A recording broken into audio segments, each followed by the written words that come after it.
राधे राधे। राधे राधे। ये सवाल तो ऐसे बेटा बहुत इजी है, ठीक है ना।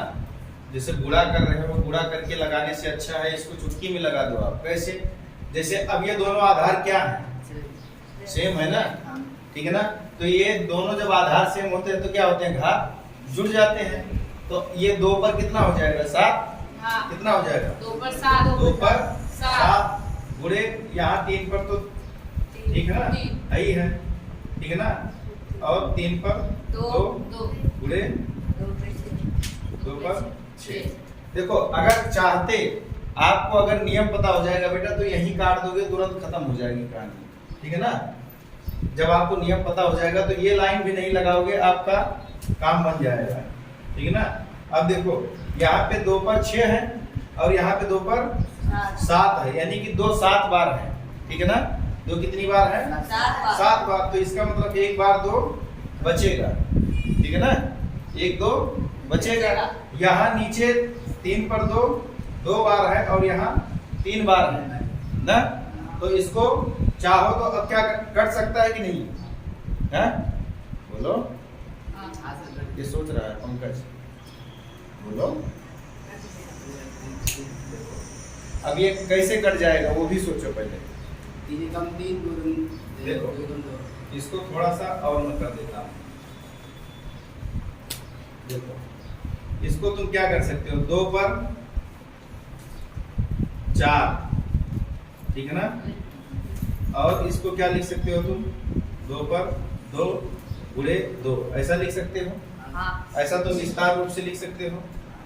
गुणे इसको क्या लिख सकते हो? 3 पर 2 गुणे 3 लिख सकते हो कि नहीं लिख सकते हो? लिख सकते हैं। बस अब ये 3 पर 2 गुणे 2 पर 6 हो गया। अब ये 3 पर 2 3 पर 2 कट गया।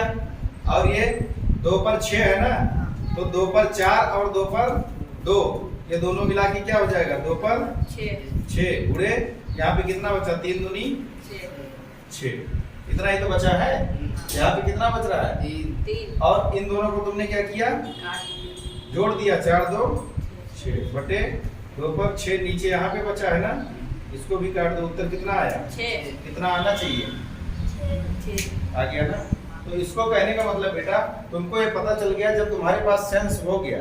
अब अगर मान लो क्वेश्चन बड़ा है, अगर विकल्प में दिया है तो आपको इतना लगाने का टाइम में नहीं देना है, ठीक है ना। अगर लगाने को दिया है तो इस तरह से लगा दो, ठीक है ना।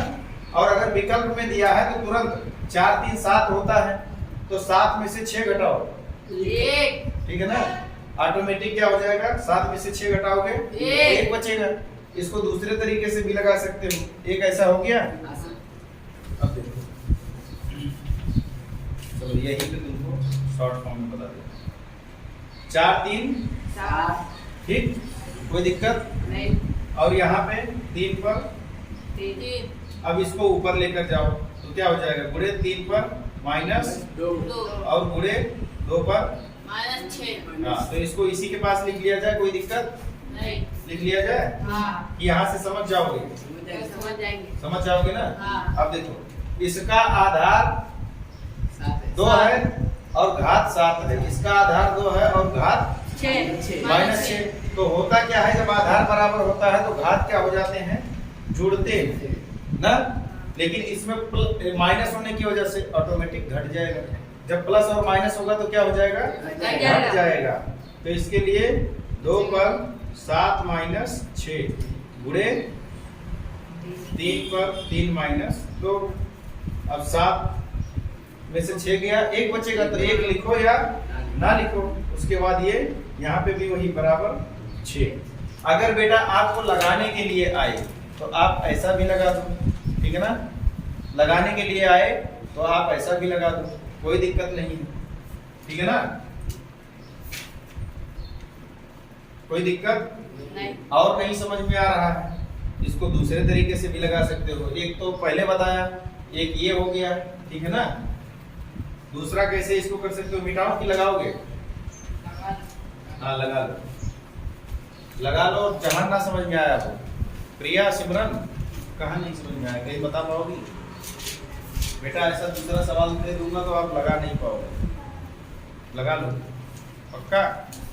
हाँ ठीक है, क्योंकि लगा पाओ तभी बोलो कि हाँ सर जी समझ गए।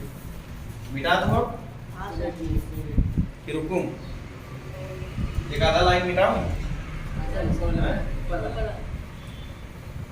देखो मजेदार बात है कि अगर आपको विकल्प के हिसाब से पहले से पता है तो यहाँ पे पहले ही जानते हो 4 3 7 है और यहाँ पे 6 है, तो इसको ऐसे यहीं से पूरा काट दो, ठीक है ना। और यहाँ पे केवल आपका कितना बच जाएगा? 2, ठीक है ना। यहाँ पे केवल अपना आपका कितना बचेगा? 2। इतना कर दो, ठीक है ना, तो भी आपका काम हो जाएगा। 2 पर 4। और अब की बार जो बताने जा रहा हूं उन बच्चों के लिए बता रहा हूं जो बिल्कुल ही आसान तरीका चाहते हैं कि सर जी ऐसे नहीं मजा आया, ठीक है ना। यही सवाल है ना, अब मिला दो पूरा। जो बच्चे बोल रहे हैं सर जी बिल्कुल समझ में नहीं आया, आरती तुम्हारे लिए, तुम ध्यान से देखो, ठीक है ना। हाँ, जो बच्चे बोलते सर जी बिल्कुल नहीं अपने को आ रहा है, ठीक है ना, उनके लिए क्या रूल है? 2 पर 4 लिखा है, मतलब 2 को कितनी बार लिख सकते हो? 4। 2 को गुणा में 4 बार। 2 पर 3 है तो कितनी बार लिख सकते हो? 3 बार। ठीक। और 3 पर 3 है तो 3 को कितनी बार लिख सकते हो? 3 बार। ठीक, इतना तो कर सकते हो। जिसको कुछ नहीं आता होगा, एक पहली के बच्चे को अगर समझा दिया जाए तो इतना काम तो कर लेगा कि नहीं कर पाएगा? ठीक। अब नीचे 3 पे 2 है तो 3 को क्या लिखोगे? 2 बार। 2 पर 6 है तो इसको भी गुणे में क्या करोगे? 6 बार। 4 5 6, 3 3 6 हो गया। अब नीचे 6 बार 2 है तो इसको काट दो और ऊपर 6 गिन के काट दो। काट दिया? कोई दिक्कत? नीचे 2 बार 3 है, ऊपर भी काट दो। 2 बार 3 काट दिया। अब क्या क्या बचा? 3 और 2, 3 दूनी 6। बस ऐसे भी आ गया। इसमें गुणा करके जो आप कोई बच्चा ऐसा बोल रहा था कि सर जी 2 दूनी 4, 4 दूनी 8, 8 दूनी 16, ऐसा करूं फिर इसका गुणा करूं फिर इसका, इतना क्यों महाभारत करने का? समझे ना। अगर समाधान हो जाता है तो महाभारत ना हो तो ही अच्छा है, काहे कि महाभारत सत्यानाश से करवाएगा ना। इसके लिए अब तुम गुणा करने जाओगे, फिर गुणा करने के बाद भाग करने जाओगे, कहीं अटक गए तो मामला गड़बड़ हो जाएगा। तो जब इतना आसान आइडिया है तो फिर क्यों गुणा? यही गुणा को ही कम करने के लिए तो ये सब नियम बना है, ठीक है ना। समझ गए? और किसी को पूछना है? बोलो। आरती आ गया? दूसरा सवाल तू लगा लूगी? पक्का? ऐसे तिरछे देख रही हो तो तिरछे निकल लेगा। हाँ, सीधा देखो इसकी तरफ। बोलो राधे राधे। राधे राधे।